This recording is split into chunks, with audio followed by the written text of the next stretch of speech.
നവാസ് മരിക്കുന്നതിന് തൊട്ട് മുൻപ് ഭാര്യയെ വിളിച്ചിരുന്നു. ഞാനിവിടെ നിന്ന് ഇറങ്ങും, ഇറങ്ങിയതിന് ശേഷം ഞാൻ നിന്നെ വിളിക്കാം, ഇപ്പോൾ ഞാൻ പോയി കുളിക്കട്ടെ.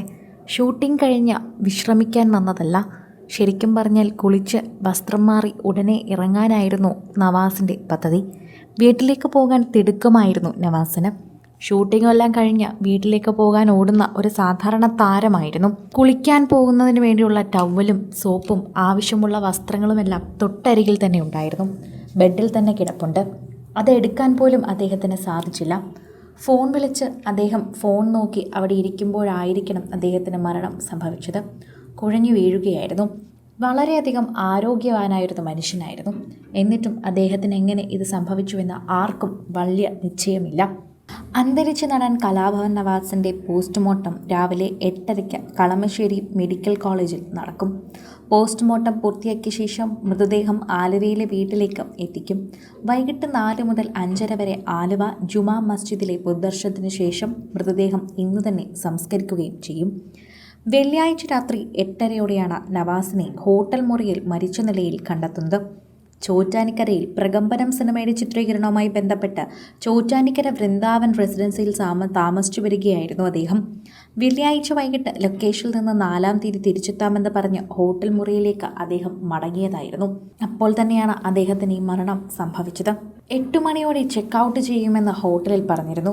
8:30 കഴിഞ്ഞിട്ടും കാണാതായതോടെ മുറി തുറന്നപ്പോഴായിരുന്നു കട്ടിലിൽ മരിച്ച നിലയിൽ അദ്ദേഹത്തിനെ കണ്ടെത്തിയത്. സോപ്പും ടവലും മാറാനുള്ള വസ്ത്രങ്ങളും കിടക്കയിൽ തന്നെ ഉണ്ടായിരുന്നു. ശരിക്കും പറഞ്ഞാൽ കുളിക്കാനുള്ള തയ്യാറെടുപ്പിലായിരുന്നു അദ്ദേഹം. കുളിക്കാനുള്ള ഒരുക്കത്തിനിടെ ഹൃദയാഘാതം ഉണ്ടായെന്നാണ് കരുതപ്പെടുന്നത്. പോസ്റ്റ്മോർട്ടത്തിന് ശേഷമേ മരണകാരണത്തിൻ്റെ സ്ഥിരീകരണം ഉണ്ടാവുകയുള്ളൂ എന്നും പറയുന്നു. 25-ന് തുടങ്ങി വെള്ളിയാഴ്ച അവസാനിക്കുന്ന ഷെഡ്യൂളിലാണ് നവാസിൻ്റെ ഭാഗങ്ങൾ ഉണ്ടായിരുന്നത്. ചിത്രീകരണ വേളയിൽ എല്ലാം സജീവമായി ആളുകളോട് നടൻ ഇടപെട്ടുകയും ചെയ്തിട്ടുണ്ടായിരുന്നു.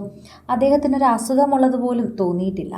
ഷൂട്ടിംഗ് തിരക്കുകളിൽ നിന്നതുകൊണ്ട് തന്നെ ക്ഷീണം സ്വാഭാവികമായി എല്ലാ താരങ്ങളുടെ മുഖത്തും ഉണ്ടാവാറുണ്ടല്ലോ.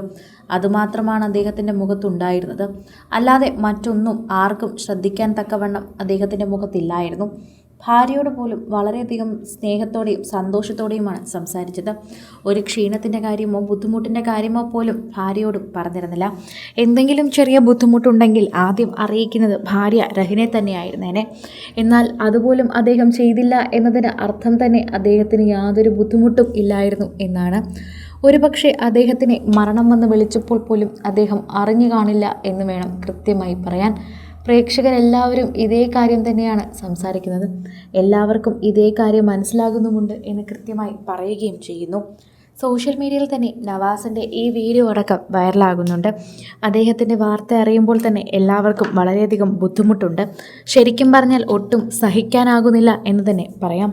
കൂടുതൽ സിനിമ, സീരിയൽ, ചാനൽ വാർത്തകൾക്കും നിങ്ങളുടെ പ്രിയപ്പെട്ട താരങ്ങളുടെ എക്സ്ക്ലൂസീവ് അഭിമുഖങ്ങൾക്കുമായി സബ്സ്ക്രൈബ് ചെയ്യാൻ മറക്കല്ലേ.